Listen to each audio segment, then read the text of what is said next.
Eu vou perguntar para as crianças aqui, então, de 3 a 12 anos.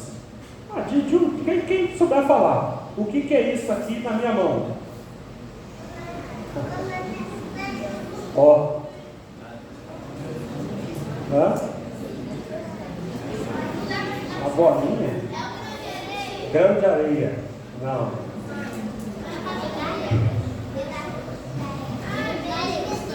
Semente. Oh, Deus. Muito bom. Isso aqui é uma semente. Para trazer essa semente aqui, meia-noite eu tive que comer uma maçã para trazer essa bendita dessa semente aqui. Isso aqui é uma semente. Olha que coisa profunda isso aqui, crianças. Quem já plantou uma árvore? Quem? Já plantou? Está plantando ainda. Então tem essa experiência de plantar uma árvore. Isso aqui é uma sementinha, ó. Na sabedoria de Deus, Ele escondeu o que dentro dessa semente? O que tem escondido aqui dentro dessa semente? Tem uma árvore aqui dentro. Vocês acreditam nisso? Mas dentro dessa árvore que está aqui dentro tem outra maçã. Esquece, semente de maçã. Tem outra maçã. E dentro da maçã tem outra? Que tem outra árvore. Que tem outra? Que tem outra semente. Que tem outra árvore. Deus escondeu uma floresta inteira dentro de uma semente. E você olha para esse negocinho aqui, você planta. Se você plantar então, aí você vai ficar olhando para a terra e parece que nada está acontecendo. 1 dia, 2 dias, 3 dias, uma semana, um mês, e parece que é estéril. O que é estéril? Parece que não nasce, parece que está morta, parece que não tem vida. Mas Deus esconde uma floresta inteira dentro de uma semente. Que você olha assim e fala, não tem nada aí não, isso é estéril, isso aí está morto, isso é muito pequeno. E é sobre isso que nós vamos ver ao longo do livro de Samuel, como que Deus esconde dentro da esterilidade, fala, não, isso aqui não vai nascer. Toda a nossa história está escondido aqui em 1 Samuel. Nós vamos começar hoje com essa sementinha aqui de 1 Samuel, pode ser? Estão animados? Então vamos lá, irmãos, agora vamos falar que nem gente grande. Vamos ler 1 Samuel capítulo 1 e vamos ler, os irmãos tenham paciência, vamos ler todo o capítulo. Eu vou ler aqui na Almeida século 21, Almeida 21. Quem puder trazer uns 15 copos de água para mim aqui, eu agradeço. Brincando, só 2, só tá bom. Tá bom? Obrigado. Havia um homem de Ramataim Zofim, na região montanhosa de Efraim, chamado Eucana, filho de Jeroão, filho de Eliú, filho de Tom, filho de Zuf, efraimita. Ele tinha 2 mulheres, uma se chamava Ana e a outra Penina. Penina tinha filhos, Ana porém não tinha. Todos os anos esse homem subia da sua cidade para adorar e sacrificar ao Senhor dos Exércitos em Siló, onde os 2 filhos de Eli, Ófine e Finéias, serviam como sacerdote do Senhor. No dia em que Eucana oferecia sacrifício, costumava repartir com sua mulher Penina e com todos os filhos e filhas, porém dava uma porção em dobro a Ana, pois amava, apesar de o Senhor tê-la deixado estéril. Mas a sua rival a provocava muito, a fim de aborrecê-la, porque o Senhor havia deixado estéril. Isso acontecia todo ano. Quando subia à casa do Senhor, Penina provocava a Ana, que então chorava e ficava sem comer. Então seu marido Eucana perguntou-lhe, Ana, por que choras? Por que não comes? Por que o teu coração está tão triste? Não sou melhor para ti do que 10 filhos? Depois que comeram e beberam em Siló, Ana se levantou. Nessa ocasião, o sacerdote Eli estava sentado numa cadeira junto a um pilar do templo do Senhor. Com a alma amargurada, Ana orou ao Senhor, chorou muito e fez o seguinte voto: ó Senhor dos Exércitos, se deres atenção à aflição da tua serva, te lembrares de mim e não te esqueceres da tua serva, mas me deres um menino, eu dedicarei ao Senhor por todos os dias da sua vida. e navalha não passará pela cabeça dele. Enquanto ela orava ao Senhor, Eli observava os seus lábios. Como Ana orava em silêncio, seus lábios se moviam, mas não se ouvia a sua voz. Por isso Eli pensou que ela estivesse embriagada. Ele disse: até quando ficarás embriagada? Deixa de beber vinho? Mas Ana respondeu: não, meu Senhor, sou uma mulher angustiada, não bebi vinho nem bebida forte, mas derramei a minha alma diante do Senhor. Não penses que tua serva é uma mulher sem valor, porque tenho falado até agora da minha grande ansiedade e aflição. Ele respondeu: vai-te em paz, e o Deus de Israel te conceda o pedido que lhe fizeste. Ela disse: que a tua serva encontre graça diante de ti. Então a mulher seguiu o seu caminho e, comeu, e sua aparência deixou de ser triste. Depois disso, levantando-se de madrugada, adoraram o Senhor e voltaram para casa em Ramá. Eucana conheceu na intimidade Ana, sua mulher, e o Senhor se lembrou dela. Assim Ana concebeu e no tempo devido teve um filho, ao qual chamou Samuel, pois ela dizia: eu pedi ao Senhor. Aquele homem, Eucana, subiu com toda a sua família para oferecer sacrifício anual e cumprir seu voto. Ana, porém, não subiu, pois disse a seu marido: quando o menino for desmamado, eu levarei para apresentá-lo diante do Senhor, para que fique lá para sempre. Eucana, seu marido, lhe disse: faze o que bem te parecer, fica até que desmames. Apenas confirme no Senhor a sua palavra. Então a mulher ficou e amamentou o seu filho até desmamá-lo. Depois de desmamá-lo, quando o menino ainda era pequeno, ela o levou à casa do Senhor em Siló. Com um touro de 3 anos, um efa de farinha, um recipiente de couro cheio de vinho. Então sacrificaram o touro e apresentaram o menino a Eli. E ela lhe disse: ah, meu Senhor, tão certo como tu vives, meu Senhor, sou aquela mulher que esteve aqui contigo orando ao Senhor. Eu orava por este menino e o Senhor me concedeu o pedido que fiz. Por isso também o dedico ao Senhor. Ele está entregue ao Senhor por todos os dias que viver. E ali adoraram ao Senhor. Essa é a palavra do Senhor. Vamos orar. Amém. Pai, nós estamos diante desse livro, diante da Tua palavra. Usa desse servo pecador, limitado. Fala com a Tua igreja, Pai. Pelo Espírito, fale aos nossos corações e nos transforme ao passo que somos expostos à Tua palavra. Nós te pedimos nessa manhã, em nome de Jesus. Amém. Irmãos, nós estamos no Velho Testamento, nós estamos diante de uma revelação progressiva, e o livro de 1 Samuel irá nos mostrar como Deus estabelece a monarquia em Israel, uma monarquia teocrática, governada pelo próprio Deus. Essa é a intenção.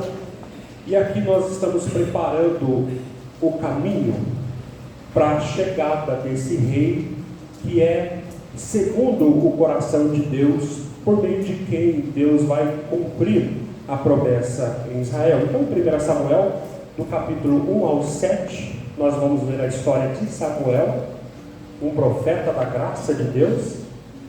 Do capítulo 8 ao 14, é Saul, um rei no lugar de Deus. E do 15 ao 31, nós teremos Davi, um rei segundo o coração de Deus. E nesse sermão de hoje, nós vamos dividir o nosso sermão aqui em 3 partes. A primeira parte vai ser a esterilidade de Israel. A segunda parte, Deus age em meio à esterilidade. E a terceira parte, Ana age em meio à esterilidade. Nós vamos começar aqui então o nosso primeiro ponto, a esterilidade de Israel. A esterilidade de Ana aponta muito ao que estava acontecendo com Israel, a esterilidade de Israel. E começa aqui no capítulo 1, versículo 1. Havia um homem de Ramataim, Zofim, na região montanhosa de Efraim, chamado Eucana, filho de Jorão, filho de Ju, filho de Tom, filho de Zuf, Efraimita. Então nós começamos o livro com essa informação: havia um homem. E esse O primeiro versículo aqui já nos revela a confusão que Israel vivia. Porque aqui fala que esse homem, Eucana, ele é um efraimita. Mas Eucana não é efraimita. Eucana, ele é um levita. Nós temos essa informação em 2 Crônicas 6. Ele não é de Efraim, ele é levita, ele é da descendência de Coate. Aqui só aparece 4 gerações, só vai até o tataravô, o que também é estranho, porque geralmente vai até em alguém muito conhecido, deveria chegar até Coate e Levi, mas parece aqui que a genealogia se perdeu. Israel sequer reconhece o levita e chama ele de efraimita, porque ele está nas regiões de Efraim. Como eu estou aqui no estado de São Paulo, mas eu não sou paulista, não sou paulistano, eu sou paranaense de sangue. Mas essa linhagem aqui de Eucana se perdeu e não interessa se ele é um levita. Alianças, promessas, essa coisa que Deus instituiu, a tribo de Levi. Nós estamos num tempo aqui que o levita é chamado de efraimita. Nós estamos então aqui, nós caminhamos por Juízes, e olha a situação, eu não reconheço nem sequer um levita. Nós vimos um levita vendendo serviços, nós temos uma sociedade tribal, absolutamente dividida, fragmentada, a religião aqui, obviamente corrompida, moralmente decadente. O sumo sacerdote, nós vamos ver aqui nessa época, é Eli, um homem tolerante, passivo, com os horríveis pecados dos seus filhos. Os filhos do sumo sacerdote é Hófni e Finéias, homens que tinham desprezo pelo Senhor, homens que roubavam sacrifício, era violento contra os adoradores, ameaçava os adoradores, nós vamos ver isso, que profanava sexualmente no templo os filhos de Eli.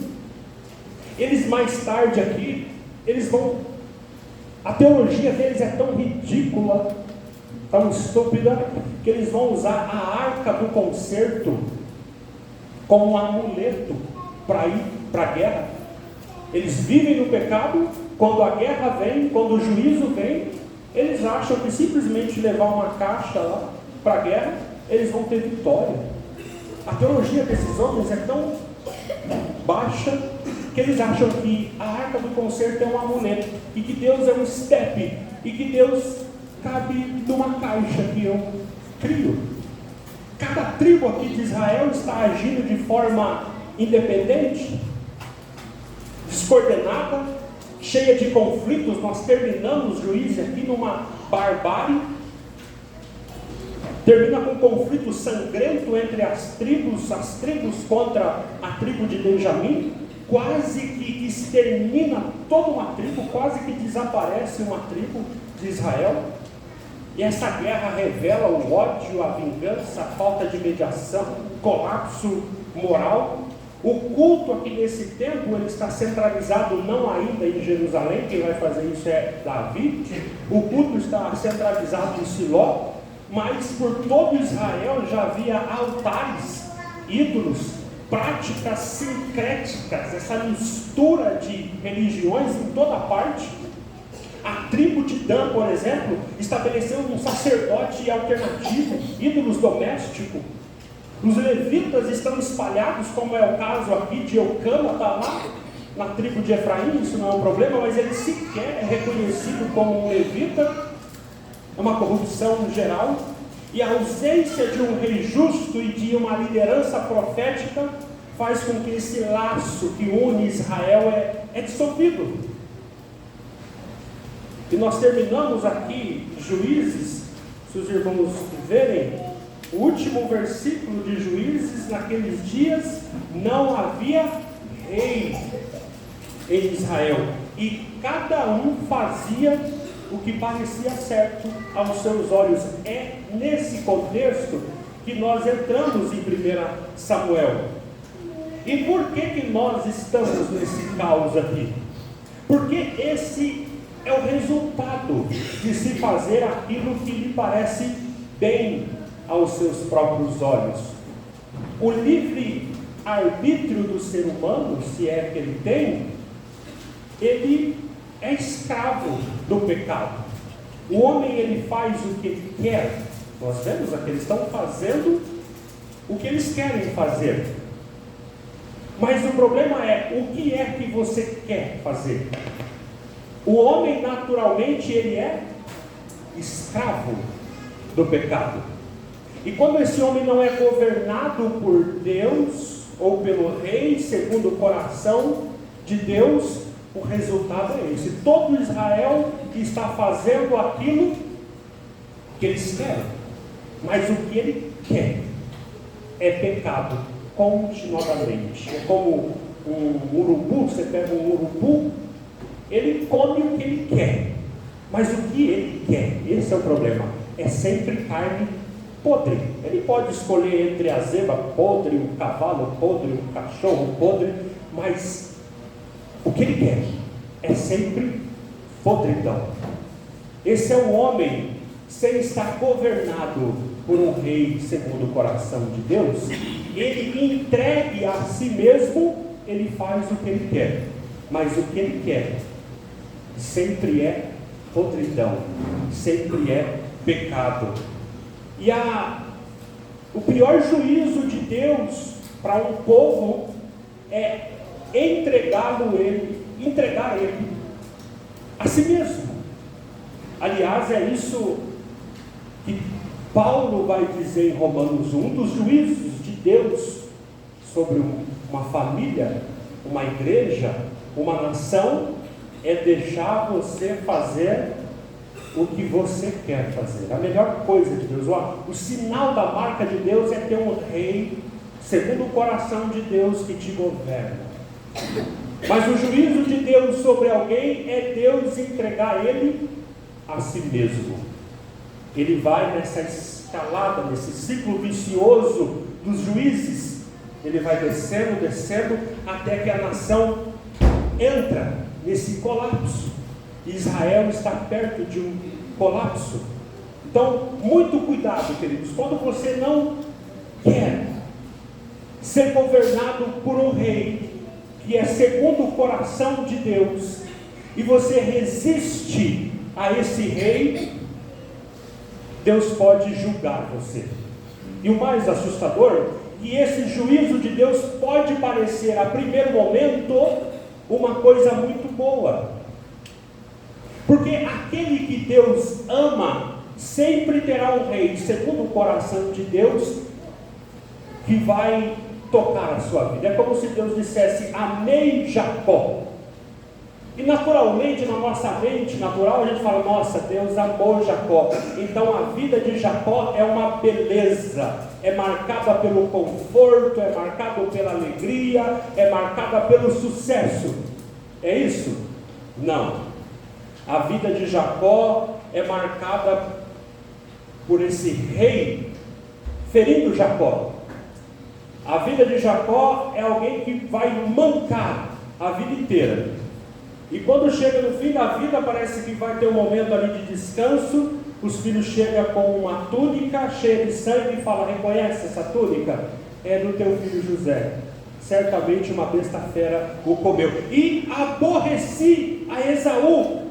Esaú teve uma vida muito atribulada. Não, quando Jacó encontra Esaú, ele está rico. Não, nem quero presente, eu estou farto, eu estou cheio. Então a vida de Jacó é um homem que vai mancar até o final da vida, porque existe alguém que não deixa ele fazer o que ele quer. Ele é governado por um rei. E a vida de Esaú, que você fala: aborreci Esaú, nossa, esse teve uma vida que foi uma tragédia. Não necessariamente. Ele teve uma vida, mas talvez entregue a si mesmo. E um dos piores sinais que pode acontecer na sua vida é você ter um ídolo no seu coração e resistir à voz desse rei, e Deus falar: você me resiste, você não me quer, então eu vou entregar você a si mesmo. E ao entregar você a si mesmo, parece que as coisas estão indo muito bem. Mas na verdade é Deus deixando você ao seu próprio coração. E parece que o caminho é bom, mas o final dessa estrada é morte. Mas aqueles que são filhos de Deus, ele não faz o que quer. Aqueles que são filhos de Deus, eles são açoitados por Deus. Deus açoita o filho que ele ama. E Deus vai fazer isso com o filho dele. Aqui no caso, Israel. Deus vai intervir. Deus não vai entregar Israel, apesar de estar aqui no fundo do poço, apesar dessa sociedade estar desfarelando, Deus vai agir. Deus vai entrar em ação. Deus não entregará Israel ao seu próprio coração para que não seja destruído. Deus vai agir. Então esse é o nosso segundo ponto aqui do sermão. Deus age em meio à esterilidade.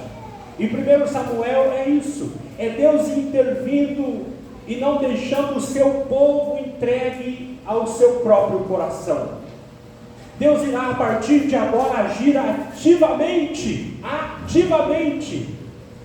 Não que ele não estava agindo, mas agora vai ficar mais tangível, palpável o agir de Deus, porque nós vamos ver daqui a pouco que até nesse período aqui, até a palavra de Deus era escassa. Mas agora nós vamos ver um agir ativo de Deus para levantar um rei segundo o seu coração e levar o seu povo de volta à obediência, ao culto, à adoração. Deus não entregará Israel a si mesmo. Deus vai se levantar, e apesar de ser um pouco doloroso às vezes, mas isso é graça de Deus. Juízo de Deus é você ser entregue a si mesmo. E havia um homem, já começa com uma escolha improvável de Deus. Quando você vê, havia um homem, é sinal que Deus vai começar a agir. E ele vai lá nas montanhas de Efraim. Ele vai numa casa, ele não vai na casa de Eli, ele não vai visitar Ofne, Finéias, ele não vai na casa de comandantes do exército. Ele escolhe as coisas fracas, as coisas vis, as coisas desprezíveis. Ele pega uma semente, algo que não é nada. Esse é um modus operandi de Deus, e aliás é isso que Ana vai cantar no cântico dela, é o cântico Magnificar, o cântico de Maria, não é? É sempre assim que Deus age. Deus vai no coração do caos, no coração de Israel, e ele vai escolher uma família lá nas montanhas de Efraim. E aqui nós somos então apresentados no versículo 2. Eu queria abrir parênteses aqui no versículo 2 para conversar isso com os irmãos. Ele tinha duas mulheres. Essa família que vivia lá nas montanhas de Efraim, cujo cabeça da família chamava Eucana, ele tinha duas mulheres. Uma se chamava Ana e outra Penina. Penina tinha filhos, Ana porém não tinha. Eu quero abrir aqui um parênteses, queridos, para falar sobre esse caso, porque Eucana ele tem duas esposas.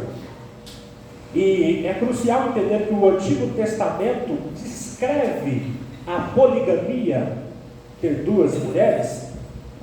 Apesar de descrever, a Bíblia nunca apresenta isso aqui como ideal, ok? Pelo contrário, quase todas as histórias envolvendo poligamia, como de Abraão, Jacó, aqui Eucana, sempre será marcada por conflito. É uma fonte de conflito, é uma fonte de ciúmes, de favoritismo, de dor. E a história de Ana aqui é esse exemplo. É marcada por angústia, porque isso nunca foi o ideal de Deus. No Novo Testamento, Jesus vai restaurar esse padrão da criação. Quando Jesus é questionado sobre casamento, ele ignora as regulações da lei mosaica, que eram concessão, a dureza do coração humano, e vai diretamente ao ponto de origem. Como Deus criou?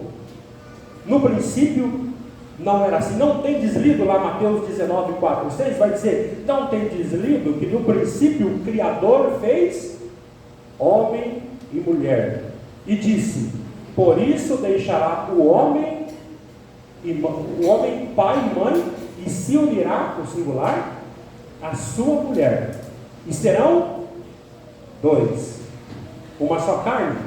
Assim, já não são dois, mas uma só carne. Portanto, o que Deus ajuntou, não separe o homem.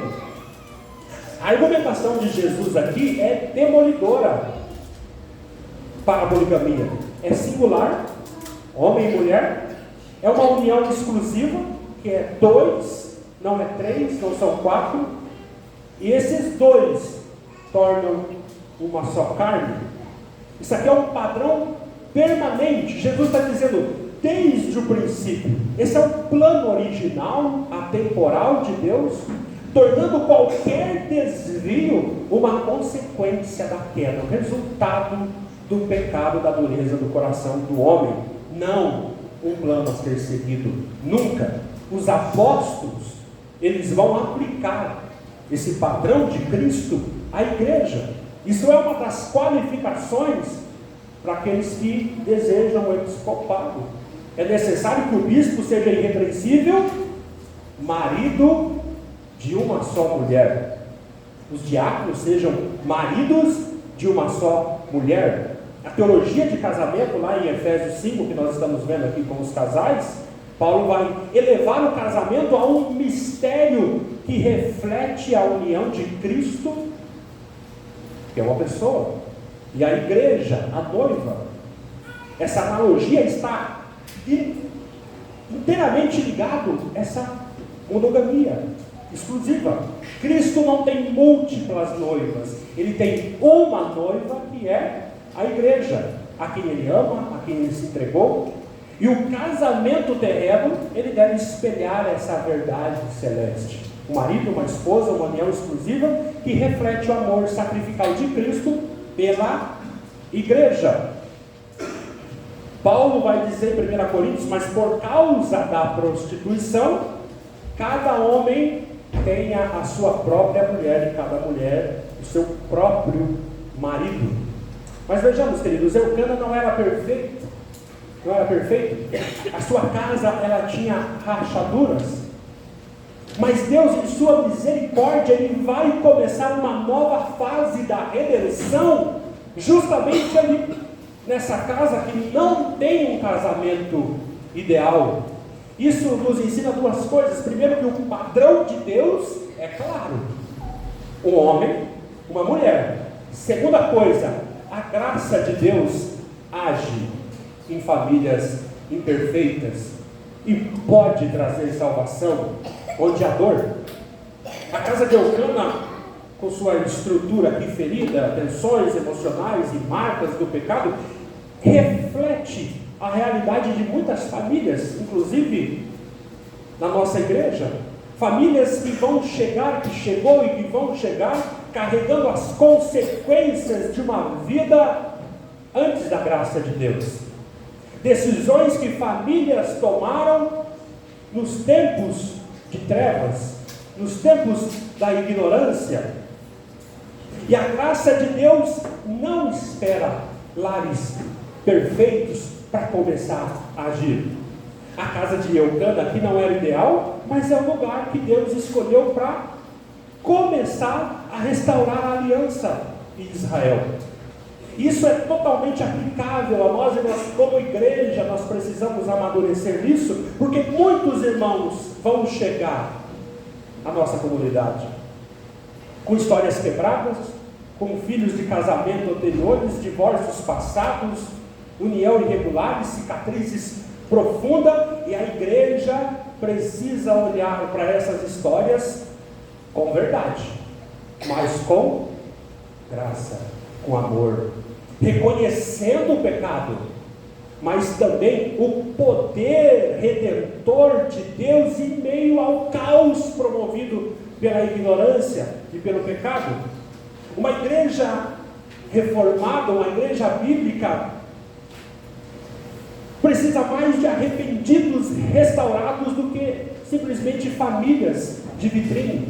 O ideal bíblico é uma só carne, fidelidade conjugal, criação piedosa dos filhos, e uma igreja saudável nunca vai negligenciar isso. Mas se nós olharmos com honestidade, quantos de nós começamos a jornada com Cristo dentro desse ideal? O Evangelho nunca ignora o ideal, jamais, ela estabelece o ideal.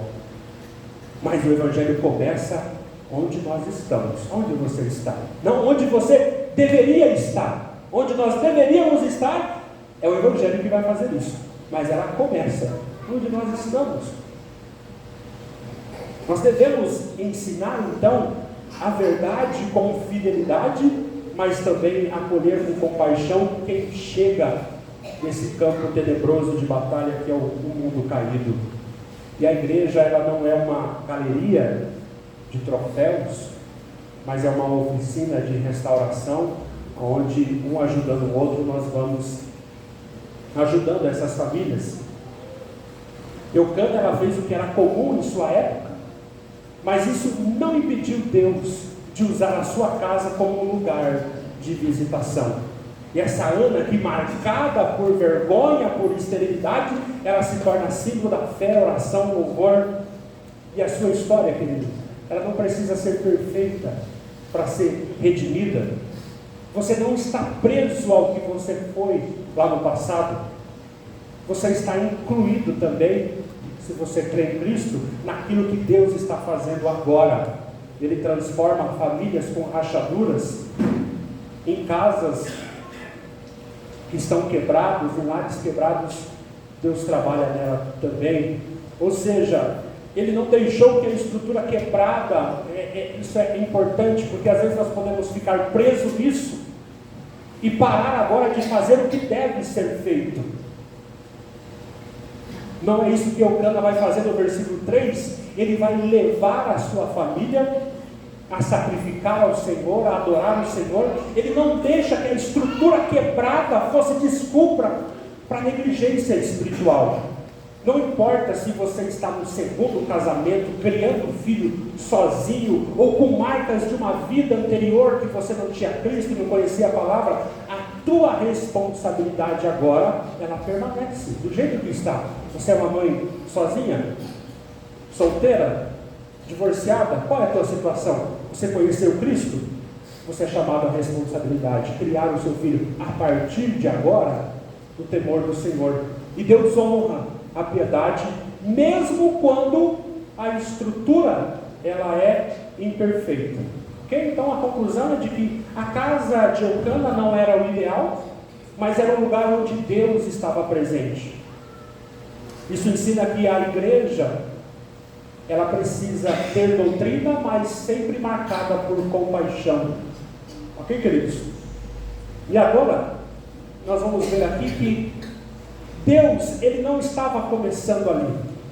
Deus já estava operando na casa de Eucana. Olha o versículo 3, eu quero que os irmãos leiam o versículo 3. Parece que Deus está começando agora, mas eu disse que Ele vai começar ativamente agora. Mas Deus já está por trás disso aqui há muito tempo. Todos os anos, esse homem subia da sua cidade para adorar e sacrificar ao Senhor dos exércitos em Siló, onde os dois filhos de Eli, Hofni e Finéias, serviam como sacerdote do Senhor. Nós temos, isso é verdade, Deus escolheu essa família porque eles eram fiéis. Isso está correto, queridos? Sim. Eles eram homens fiéis, Eucana, Ana, eram crentes, com certeza. Porém, nós não podemos ignorar que ser fiel no meio de uma Israel, de uma comunidade infiel, no meio do pecado, no meio do mundo, é a graça de Deus. Eles eram fiéis, sim. Eles subiam a Siló para adorar? Com certeza. Mas isso já era Deus agindo nele. Se Deus não tivesse agindo aqui, eles estariam no mesmo desenfreamento de Israel. Permanecer fiel é uma causa para Deus começar a agir. Deus vai começar a agir numa casa que permanece fiel. Mas permanecer fiel também é resultado da graça de Deus. A graça preservadora de Deus está aqui em primeira instância. Então nós não louvamos aqui a firmeza de Eucana, a santidade de Ana. Essa não é a causa pela qual Deus vai agir. Não, isso é resultado de Deus mantendo aquela casa, adorando ao Senhor em meio à idolatria de Israel. Olha o que diz Romanos 11:4. Mas qual foi a resposta divina? Paulo está lembrando lá do tempo que Israel desviou e se entregou a Baal. E Elias falou assim: fiquei só eu, só sobrou eu aqui que adora o Senhor.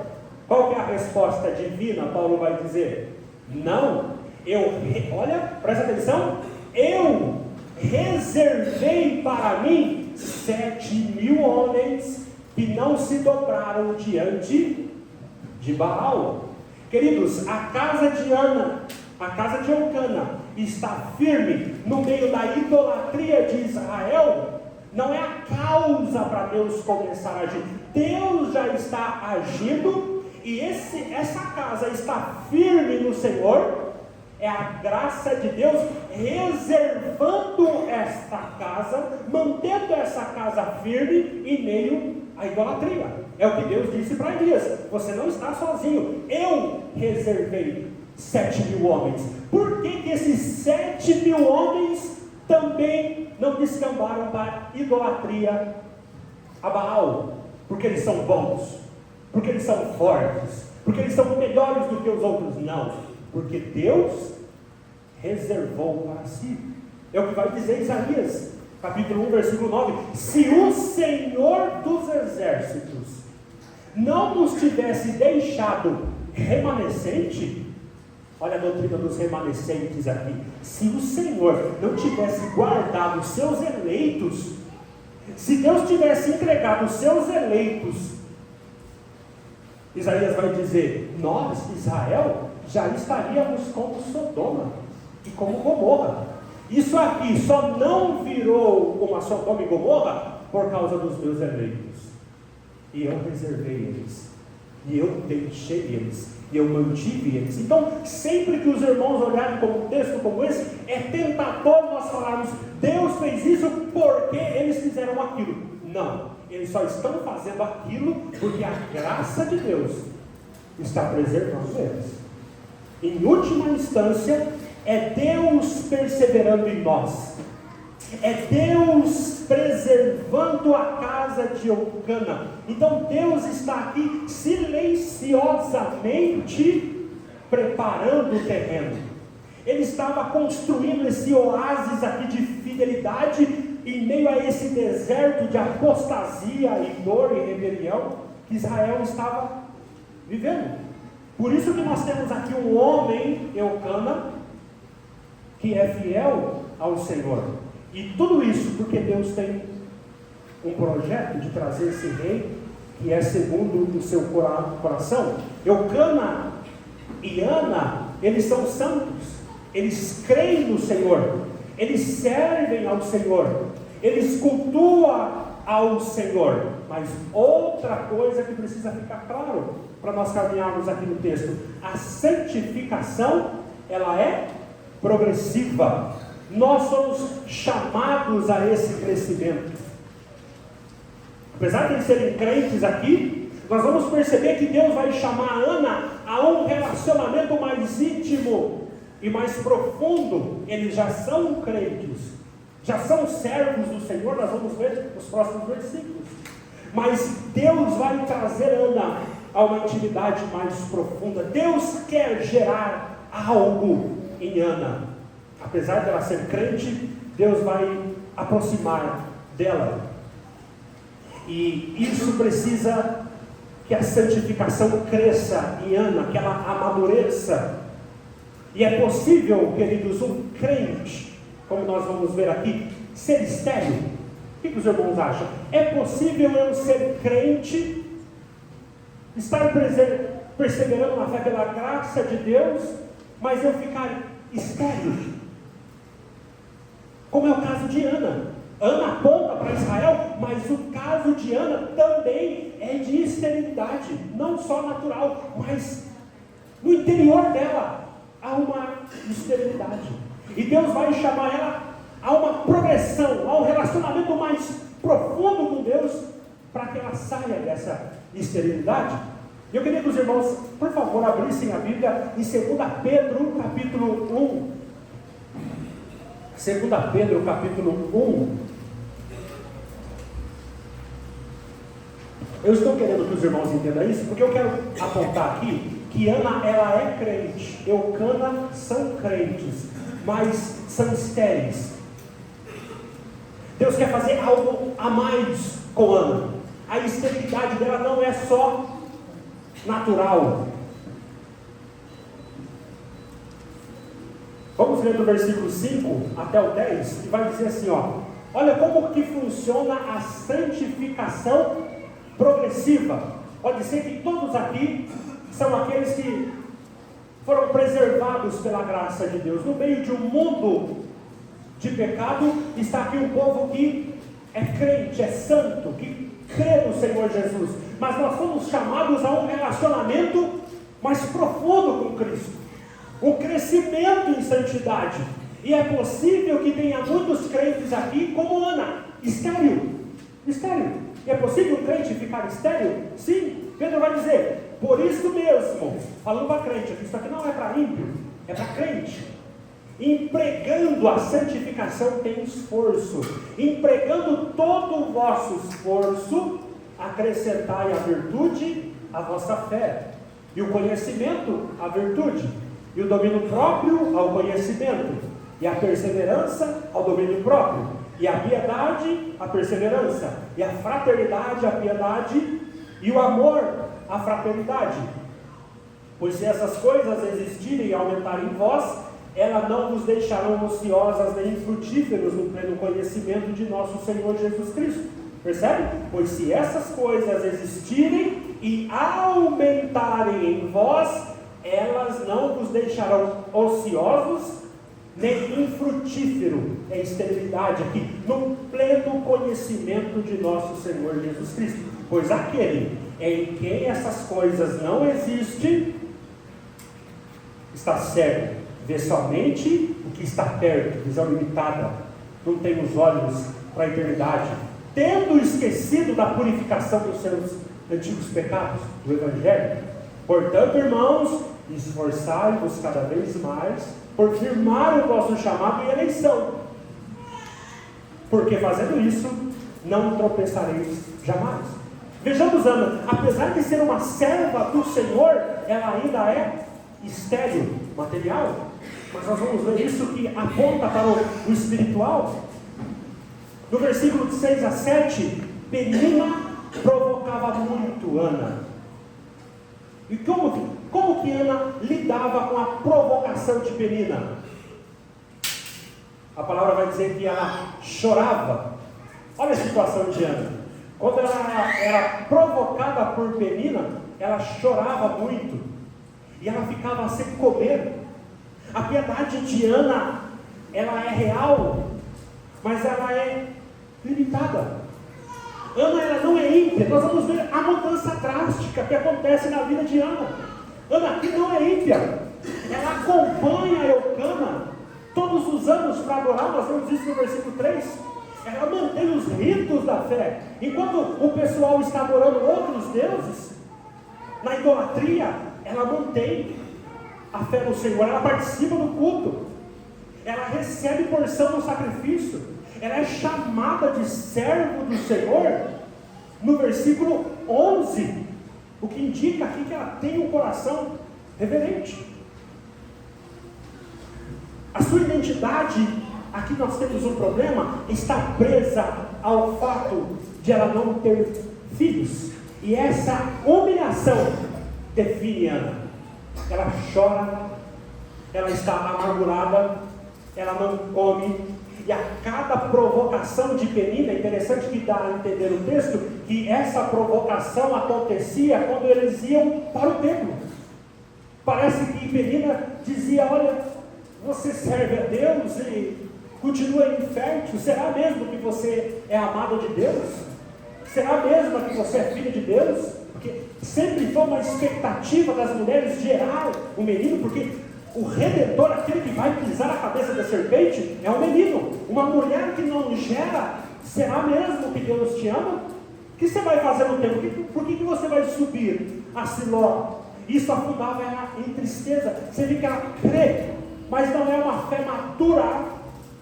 Ela tem que ter algo tangível, palpável, para estar consolada. O culto apenas não consola a alma. Ela participa do culto, mas ela sai do culto alegre? Não, ela continua inconsolável.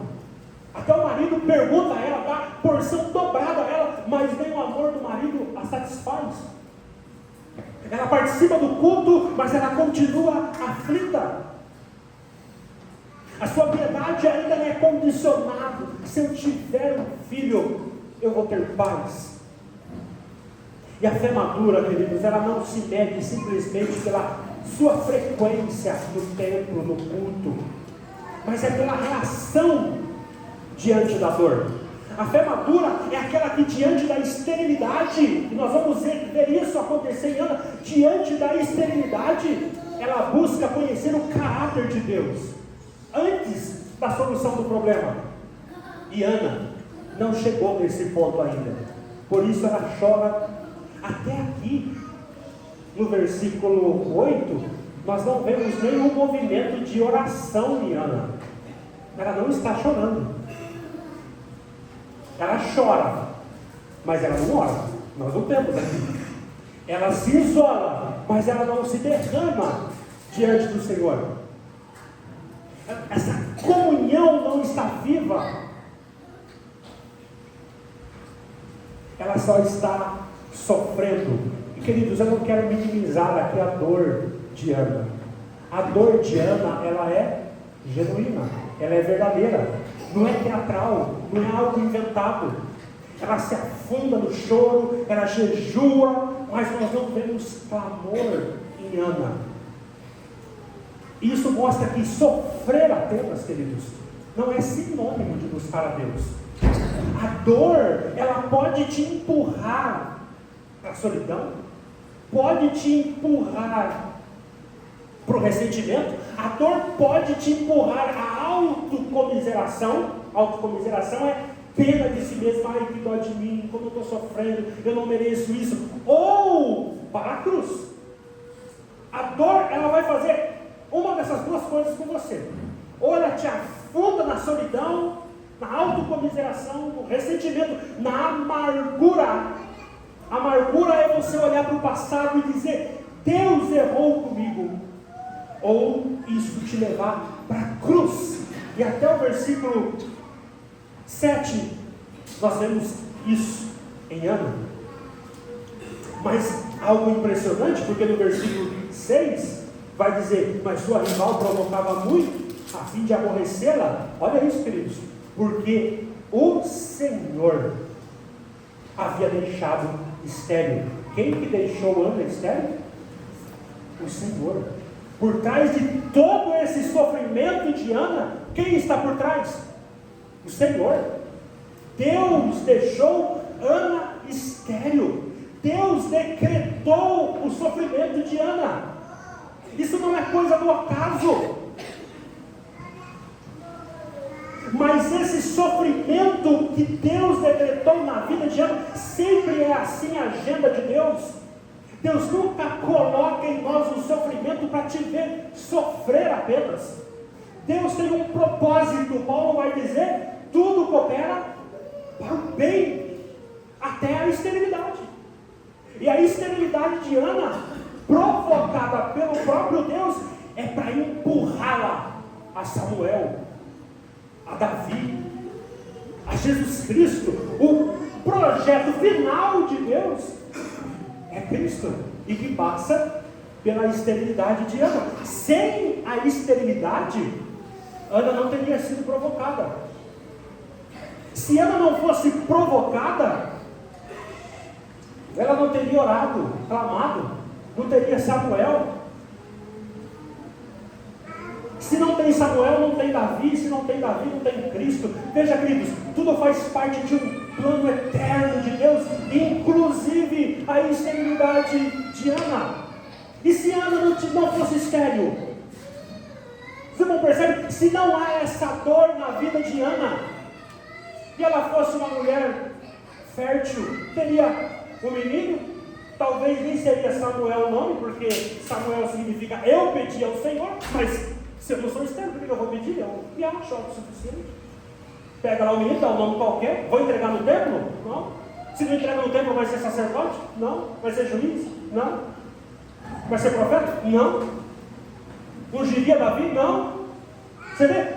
Tudo isso, se aquilo que a carne produz, não aponta para Cristo.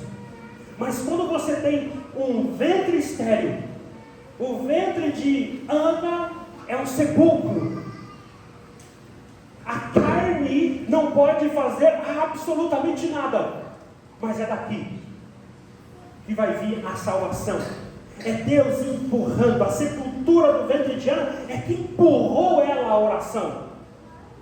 Queridos, não tem como mudar o curso da pregação num púlpito cristão. A vida do cristão será marcada por sofrimento. Se você quer uma religião sem sofrimento, por favor, não venha para o cristianismo. É o cristianismo que nós temos aqui um Cristo crucificado. Essa é a marca do cristianismo. E essa esterilidade provocada pelo próprio Deus é que vai empurrar Ana à oração. Eu não vou te entregar o desenfreamento de Israel. Eu vou te colocar numa esterilidade. O pecado de Penina, que ela é responsável, vai te provocar. Você vai ficar amarga. Mas esse não é meu ponto com você. Eu não quero te ver amarga. Eu não quero que você veja a sua esterilidade apenas. Eu quero te empurrar a um propósito maior. E o propósito maior é oração. O que é oração? Intimidade comigo. O teu problema não é falta de filho. O teu problema é ser preenchido por quem eu sou. E a oração vai te empurrar a Samuel. A Samuel, Davi, Cristo. Tudo isso está conectado. E se não tivesse Samuel, nós não teríamos Davi.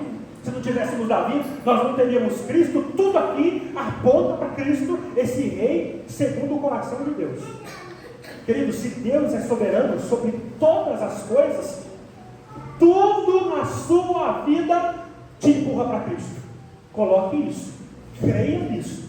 Se você aqui acredita num Deus soberano que decreta inclusive esterilidade, tudo isso te empurra para Cristo. Você pode aí ficar como Ana. É um filho, é a Penina. Eu odeio essa época do ano, porque você pode. O propósito de Deus é: eu vou te empurrar a Cristo. Esse é o propósito final. E dura para ti, filho de Deus, recalcitrar contra os aguilhões de Deus. Ele vai te levar lá. Isso é santidade progressiva. E se ele começou a boa obra, ele vai terminar. Ele vai te empurrar lá. Resistir a isso. Se tudo isso não está te levando a Cristo, então de fato a sua vida é um inferno. Não há um propósito. No teu choro, no teu sofrimento, não há um propósito eterno. Não coopera para o bem, então a sua vida é um inferno. Comamos e bebamos, porque amanhã vamos morrer. Morreu, acabou. Mas não, queridos, na vida de um crente, tudo isso nos leva a Cristo. E até aqui nós estamos então vendo Deus agindo. E Deus agiu na vida de Ana. E quando Deus age na vida de Ana, Ana vai agir também. Isso é santificação. Tudo que Deus fez conosco, regeneração, união com Cristo, justificação, é Deus agindo em nós, é Deus agindo na nossa sepultura. Mas quando Ele nos ressuscita, nós agimos também no poder do Espírito Santo. E agora, queridos, nós vamos ver uma mudança. Do versículo 9 em diante, Deus agiu em Ana e Ana vai começar a agir. Isso é santificação. Deus age, você age. O que acontece no versículo 9? Depois que comeram e beberam em Siló, Ana se levantou. Essa expressão tem muita coisa. Isso aqui, queridos, é mais do que uma ação física. É uma ação existencial. Ela rompe a apatia. Depois os irmãos lá em casa com mais cuidado. Ela rompe com o lamento. Ela rompe com essa dependência humana. Ela se levanta. Deixa eu ver com os irmãos aqui. Nessa ocasião, Ana se levantou. E ele estava sentado ao pilar do templo. E Ana orou. Pela primeira vez aqui, esse movimento de Ana. Enfim, parece que o Senhor se revela para ela. E sempre ela fez isso. Sempre chorou, sempre voltava amargurada. Mas agora ela se levanta. E no versículo 11 nós temos a primeira vez na Bíblia essa expressão. Ela olha e fala: Senhor dos exércitos. Que oração. Mulher grávida falando de Senhor dos exércitos. Tem a ver gravidez com militar, guerra. É a primeira vez na Bíblia que alguém usa esse título em oração. Ela reconhece agora, queridos, que ela está diante de um Senhor soberano, comandante do universo, não apenas de um Deus tribal, doméstico. Ela não apenas pede um filho, ela agora vai oferecer esse filho. Ela vai reconhecer que Deus é mais importante do que a resposta. Se o Senhor me der um filho, eu entrego. Não é uma barganha que ela está fazendo com Deus. Eu dedico ao Senhor e ele será entregue ao Senhor por todos os dias. É isso que ela faz no versículo 28. E aqui começa o verdadeiro conhecimento do Senhor. Não apenas teórico, mas um conhecimento transformador. Ana sai aqui da oração, ela não está grávida. Ela sai da oração, ela está cheia de paz. Versículo, mas não está grávida. Não tem nenhuma resposta, não há nenhum sinal. Vê, queridos, isso é fé madura, não tem nada, mas eu creio. Ela está cheia de paz, ela come, que ela não fazia, ela adora, porque agora ela viu o Senhor. E a mudança de Ana não tem nada a ver com resposta, porque ela não estava grávida. Veio quando ela conheceu pessoalmente esse Senhor dos exércitos. Percebe, queridos, a esterilidade não era o maior problema de Ana. O maior problema de Ana era esse coração fechado, mesmo dentro do culto. O maior milagre não foi o nascimento de Samuel. Esse era o ponto. Foi o nascimento de uma fé viva em Ana. O que curou Ana não foi a porção dobrada de Eucana, nem o culto em Siló, nem o amor de Eucana, foi o conhecimento real do Senhor. Aquela hora ela se rende e ela adora antes mesmo de receber coisa alguma de Deus. Então, meus queridos, para concluir o nosso sermão, o capítulo 1 de 1 Samuel é mais do que a história de uma mulher estéril que teve um filho. É o começo de uma nova fase na história da redenção de Israel. Ana, ela representa Israel estéril, quebrado, em silêncio espiritual, mas Deus, em sua soberania, entra no caos na história de Israel. Não com espada, não com exército, mas com oração, com lágrimas, não por méritos humanos, mas por pura graça. Do ventre de Ana vem Samuel, Samuel de Davi, e Davi aponta para o Filho prometido de Jesus Cristo. Cristo é o verdadeiro Filho nascido da esterilidade de Israel. Porque quando Israel estava sem profecia, sem glória, sem esperança, o Verbo se fez carne, entrou no útero de uma moça virgem. Cristo é o verdadeiro profeta, sacerdote e rei, não para governar uma nação terrena, mas conduzir o seu povo, inclusive Ana, à eternidade. E hoje, pela fé, nós podemos nos levantar como Ana, orar como Ana, se entregar como Ana e receber muito mais do que Ana recebeu, receber Cristo. O nosso problema não é a esterilidade, é ser preenchido por quem Cristo é e reconhecer Ele como Deus soberano e que está agindo na nossa salvação, na nossa santificação. Amém, queridos? Vamos orar? Pai, te damos graça por esse capítulo que nós lemos, porque o Senhor não é um Deus que deu corda no mundo, e o mundo está rodando sem um Deus soberano por trás. O Senhor é o Deus da história, toda a nossa história é a tua história e nós fazemos parte disso. E nós lamentamos e choramos porque não vemos a tua glória, apesar de dizermos muitas vezes não cremos que o Senhor é o Senhor dos exércitos, é um Deus soberano, dono da história, e tudo que acontece na nossa história é para nos levar a um conhecimento mais profundo do teu Filho. Faça isso conosco, Pai, faça isso com a nossa igreja, que nós possamos nos levantar e crer e abraçar a tua palavra, e que no lugar de esterilidade haja conhecimento do Senhor. É o que nós te pedimos em nome de Jesus. Amém.